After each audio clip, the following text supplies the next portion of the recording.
এরপরে প্রশ্ন হলো, একজন মুসলমান হিসাবে ভাষা শহীদদের জন্য আমাদের করণীয় কি? খুবই প্রয়োজনীয় প্রশ্ন। আমাদের মায়ের ভাষায় কথা বলার অধিকার আদায় করে দিতে গিয়ে যে মানুষগুলোর জীবন দিতে হলো, সে মানুষগুলোর সবগুলো মানুষই মুসলমান, সবাই বিশ্বাসী, এবং সবগুলো মানুষ, যে আব্দুল জব্বার, আব্দুল সালাম, এই সমস্ত মানুষগুলো যারা চলে গেলেন, আবুল বরকত, যাদের অন্যায়ভাবে যাদেরকে হত্যা করা হলো, সে ব্যক্তি যে নিজের অধিকার আদায়ের জন্য, নিজের জীবন রক্ষা করার জন্য জালেমের জুলুমের শিকার হয়ে মারা গেছে, আল্লাহ তাআলা তাকে শাহাদাতের মর্যাদা দান করবেন। আমাদের একজন মুসলমান হিসেবে কর্তব্য হলো তাদের জন্য দোয়া করা। তাদের জন্য কি করতে হবে? দোয়া করতে হবে। একজন মুসলমানের মৃত্যুর পর তার জন্য দোয়া করাই হলো প্রধান কর্তব্য, মূল কর্তব্য। কারণ দোয়াটাই তার একটু উপকারে আসবে, তার পক্ষ থেকে দান সাদাকা করলে সেগুলো তার উপকারে আসবে। কিন্তু দুঃখের বিষয় হলো, আমরা এমন অনেক কাজ করি যে কাজগুলো তাদের কোনো উপকারে আসবে না, বরং সেগুলো আমাদের জন্য ক্ষতির কারণ হতে পারে। এরকম অনেক কাজ আমরা করি, খুবই দুঃখজনক। নিজের ভাষা, নিজের ভূমি, এগুলোর প্রতি ভালোবাসা, এটা সহজাত একটা বিষয়। কারোর মধ্যে যদি এটা না থাকে, তাহলে তার সুস্থ মস্তিষ্ক এবং সুস্থ মানুষকে নিয়ে এটা নিয়ে প্রশ্ন তোলা যায়। মানুষ যে ভূমিতে জন্ম নেয়, যে ভূমিতে বড় হয়, সে মাটির প্রতি তার টান, ভালোবাসা, এটা সহজাত বিষয়। নবী করিম সাল্লাল্লাহু আলাইহি ওয়াসাল্লাম মক্কা থেকে যখন হিজরত করে আসছেন, বারবার তিনি মদিনা থেকে মক্কার দিকে ফিরে ফিরে তাকাচ্ছিলেন। আল্লাহ বলেছেন, ক্বাদ নারা তাকাল্লুবা ওয়াজহিকা ফিস সামা, হে রাসূল, বারবার আপনি আকাশের দিকে ফিরে ফিরে তাকাচ্ছেন যে আপনার কিবলা যেন আপনার মাতৃভূমি হয়, কিবলা যেন বাইতুল মুকাদ্দাস থেকে ফিরে বাইতুল মাতৃভূমির দিকে হয়। আমি এটা দেখছি, আল্লাহ দেখছেন, আল্লাহ বলছেন, এবং আল্লাহ বলেছেন ফালানুওয়াল্লিয়ান্নাকা কিবলাতান তারদাহা, অচিরেই আপনাকে এমন একটা কিবলার দিকে ফিরতে নির্দেশ করব যে আপনি সন্তুষ্ট হয়ে যাবেন। পরবর্তীতে সেটা নাজিল হয়েছে। এজন্য নবী করিম সাল্লাল্লাহু আলাইহি ওয়াসাল্লাম তিনি তার মাতৃভূমির প্রতি তার সহজাত ভালোবাসা ছিল। এটা স্বাভাবিক, নিজের ভাষা, নিজের ভূমির প্রতি আমাদের ভালোবাসা হবে, মায়ের ভাষা, এটার প্রতি আমাদের ভালোবাসা থাকবে। কিন্তু এই ভালোবাসা প্রকাশের জন্য আপনি একটা ডেফিনিশন দিয়ে বলবেন তোমাকে এটা করতে হবে, না তোমাকে বলতে বলা হবে যে তুমি ভালোবাসা নাই, তুমি এটার প্রতি বিদ্বেষ লালন করছো, তুমি এই করছো সেই করছো, সেগুলো রীতিমতো অবিচার এবং প্রহসন, রীতিমতো জুলুম। মনে রাখবেন, একজন মুসলমান হিসাবে ভাষার জন্য আত্মত্যাগ করেছেন যারা, জীবন দিয়েছেন যারা, আমরা তাদের জন্য দোয়া এবং সাদাকা করলে তাদের উপকারে আসবে। এছাড়া আমরা বেদিতে ফুল দিলে তাদের চুল পরিমাণ কোনো উপকার হবে না। বরং যারা মারা গেছেন তারা সবাই মুসলমান হওয়ার কারণে একজন মুসলমান হিসেবে তারা ফুল নয়, দোয়া চাওয়ার কথা। এবং তাদের যারা পরিবার সদস্যরা বেঁচে আছেন, তাদের কাছ থেকে যদি আপনি জিজ্ঞাসা করেন, আমার বিশ্বাস তারাও বলবে এই ফুলগুলো তো আমাদের কাজে আসে না, আমরা চাইবো আমাদের মৃত মানুষের জন্য উপকার হয় এরকম কোনো কাজ করা।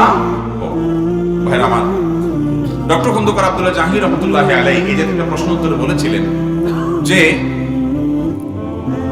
একজন মানুষ তার মৃত্যুর পর তাকে যদি উপকার করতে হয় তাহলে ধর্মীয় পদ্ধতিতে করতে হবে, যদি আপনি আস্তিক হন। আর যদি আপনি নাস্তিক হন, তাহলে নাস্তিক হলে তো তার উপকারের ব্যাপার নেই। আপনি মনে করেন সে মানুষের সাথে মিশে গেছে, অতএব তাকে আর শ্রদ্ধা নিবেদন করার কি আছে?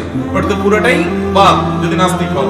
আর যদি আপনি আস্তিক হন, তাহলে সেক্ষেত্রে আপনার বিশ্বাস হবে যে আমি তাকে উপকার করার একমাত্র মাধ্যম হলো ধর্ম, ধর্মীয় ভাবে উপকার করতে হবে, এছাড়া কোনো উপায় নাই।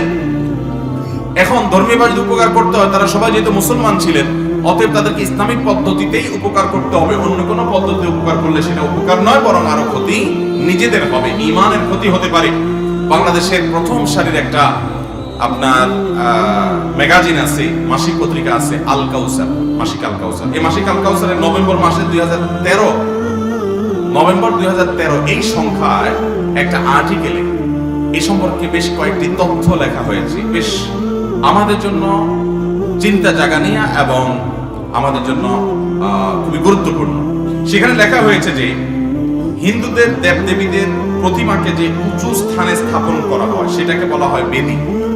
বেদী বলা হয় কাকে? হিন্দুরা যে উঁচা জায়গায় দেবদেবীর মূর্তি রেখে পূজা করে, ওই উঁচু জায়গাটা যেখানে প্রতিমা রাখা হয় ওইটাকে বলা হয় কি? দেবী, বেদী। এ বিষয়ে আপনার বাংলা একাডেমি থেকে প্রকাশিত সংক্ষিপ্ত বাংলা অভিধান, এই সংক্ষিপ্ত বাংলা অভিধানের মধ্যে আপনার লেখা আছে যে বেদী কাকে বলা হয়? বেদী বলা হয় হিন্দুদের যজ্ঞ বা পূজার জন্য প্রস্তুত যে উঁচু ভূমি, ওইটাকে বলা হয় বেদি।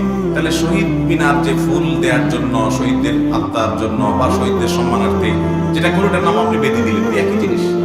এবং সেই সাথে বেদিকে পবিত্র মনে করে হিন্দুরা, সেজন্য সেখানে খালি পায়ে যায়, নগ্ন পায়ে যায়। এবং এখানেও আমাদেরকে নগ্ন পায়ে যেতে বলা হয়, উঠতে বলা হয়।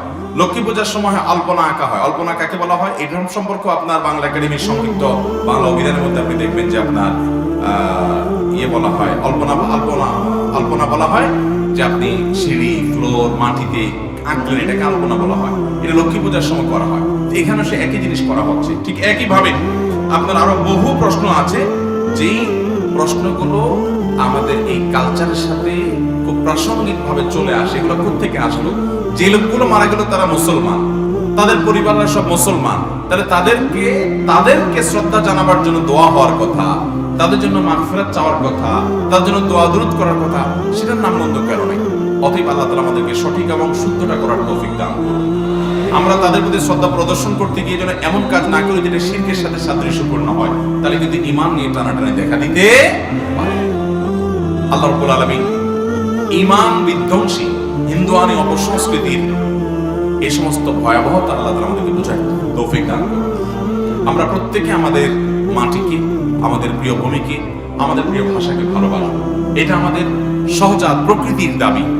ইসলাম আমাদেরকে নিষেধ করে না, বরং আমাদের নবী সাল্লাল্লাহু আলাইহি ওয়াসাল্লামের নিজের মায়ের ভূমির প্রতি, মায়ের ভাষার প্রতি কি ভালোবাসা ছিল সেটা আমরা বলেছি। অতএব সেটা আপন জায়গায় বহাল রাখতে হবে। কিন্তু এর মানে এই না যে আমরা মাতৃভূমির প্রতি ভালোবাসার নামে বা ভাষা শহীদদের প্রতি ভালোবাসা, শ্রদ্ধা নিবেদনের নামে এমন কোনো কাজ করব যেটা এদেশের সংখ্যাগরিষ্ঠ মানুষের বিশ্বাসের সাথে সংগতিপূর্ণ নয়। এদেশে মানুষ তারা যে বিশ্বাস করে, ধ্যান ধারণা তারা রাখে, বেশিরভাগ মানুষ তাদের শেষের ধ্যান ধারণাকে ইগনোর করে বরং তাদের উপরে ভিন্ন ধ্যান ধারণাকে চাপিয়ে দেওয়া, এটা কোনো অবস্থাতে গ্রহণযোগ্য হতে পারে। আল্লাহ রাব্বুল আলামিন সংশ্লিষ্টদের জন্য বোধোদয় হয়, মরতে হবে, আল্লাহর কাছে যেতে হবে এবং জবাবদিহি করতে